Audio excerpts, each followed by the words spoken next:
because they had a cancellation on his show, so he needed to be in London. But he will be joining us right now through the benefits of. Hey, how are you? I'm. Thank you.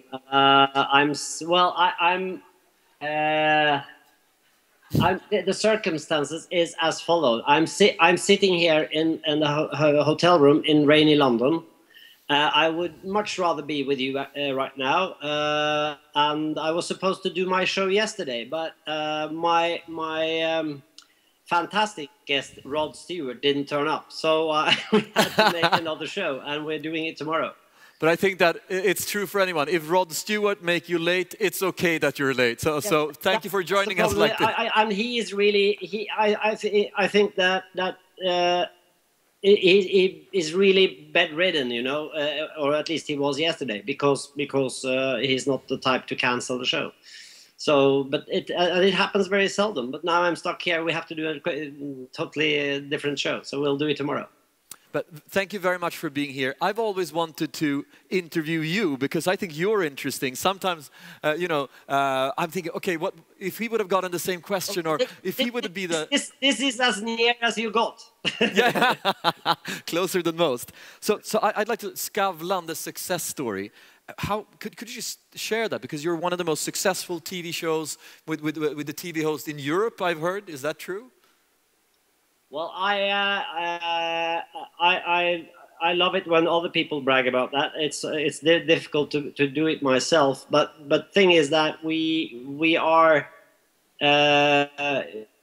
yes, this show is absolutely the most seen talk show in Scandinavia. That I'm quite sure of.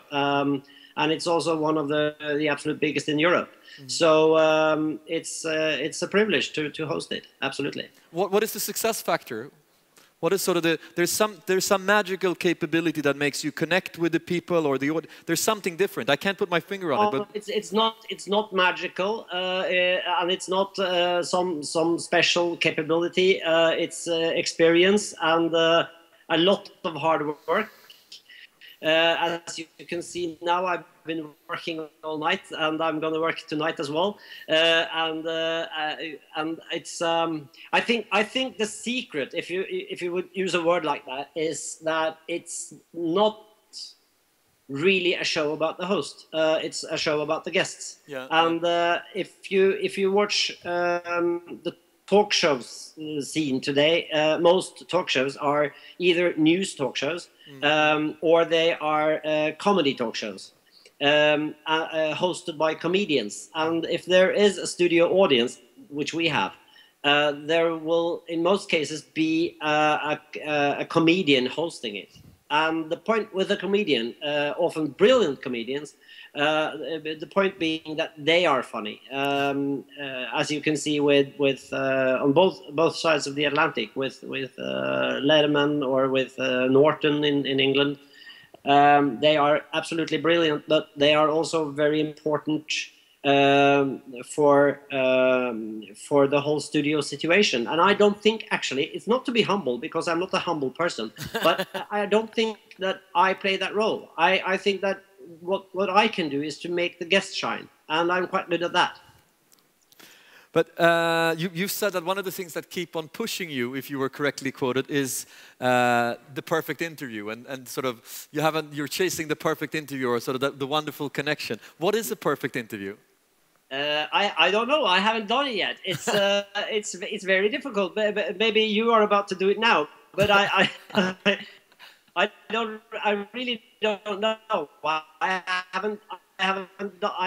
I've been doing this for 15 years, and 10 years before that I worked in newspapers doing interviews there. And I think that it's something with expectations. I have expectations before each show, how it's going to be. The viewers probably have some expectations as well, and it never turns out as we thought. We are sometimes disappointed, sometimes surprised, but it all has to do with what we expected. So that's the tricky part, that it never turns out as we planned. And therefore, it's like it's like running on a treadmill. You know, you never get there. It's really difficult, and also what keeps us going. But I mean, journalism. How do you see journalism developing with all the sort of the social media, maybe the death of newspapers? You see, TV stars are being built outside the TV. They can be YouTube stars, or they could be other things. What do you think will happen with journalism? And sort of how important is authenticity, or that you sort of can trust journalists? Will that get less or more important? That's a very, very long question, and it's a very and you'll get a very long answer as well. But I will try to explain my take on it, because I started out in the so-called old media newspapers, and I was a newspaper man for more than 10 years, and I feel like one of the polar bears, you know, escaping global warming, because I'm now in television, and I realize this is also old media now. So I don't know where to go, and this is really a challenge for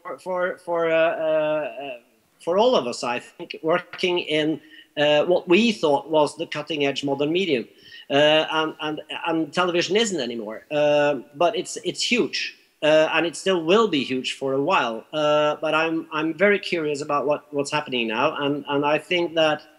One thing that makes me very happy is that I'm working with the content. I'm very happy that I'm producing the content myself, and can control the use of it. So I think that's very important for all of us now to actually own what we do. I didn't before. Another line of thought: celebrities and sort of very interesting characters come to your show, and sort of it's kind of strange. As soon as we get rid of nobility and sort of having a noble class that is much better than everyone else, we create celebrity, and then we're so excited about these people. And before, I mean, in Swedish and probably in Norwegian, berömd was the word, which means that you're famous for something. Now you say kändis, which means you're just known. And why are we so fascinated about celebrities? I think you have to divide that into two categories. I personally, people called me kändis or celeb from time to time, and I really hate that word. I don't want to be a kändis in the sense of the word, that you are famous for being famous. I think we're absolutely many people are obsessed with fame and famous people, but what makes it interesting is, why did they become famous? And I think that there are two stories there. It's what made them famous, and that can be interesting, but it's also interesting that they might be just like you and me. So they are human beings as well. So I don't know. I think it's about identification, and it's about dreams, and it's about mirroring our own hopes and dreams into other people. What do you think is the evolution of television, and sort of as an adjacent to that, what's the evolution of Skavlan? 10 years from now, what is the Skavlan experience? The Skavlan experience 10 years from now is very much alone in my country house, reading a book and trying to keep a garden. But no, I'm not sure really. It might be that, or it might be that I'm in a totally different platform, doing perhaps the same as I do today, but on different platforms. I'm very curious about that, because Skavlan is a show very much produced for small screens. So it's all about close-ups and all about communication that will work well on smaller screens. And we are looking into several ways of using that advantage. And I'm so happy to have this opportunity to tell your wonderful audience that please stay in touch, because we are very curious what to do with Skavlan. It has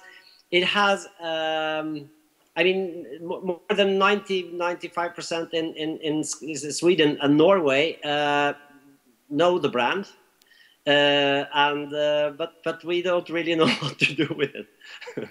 That's fantastic, and I'm sure that you will figure it out.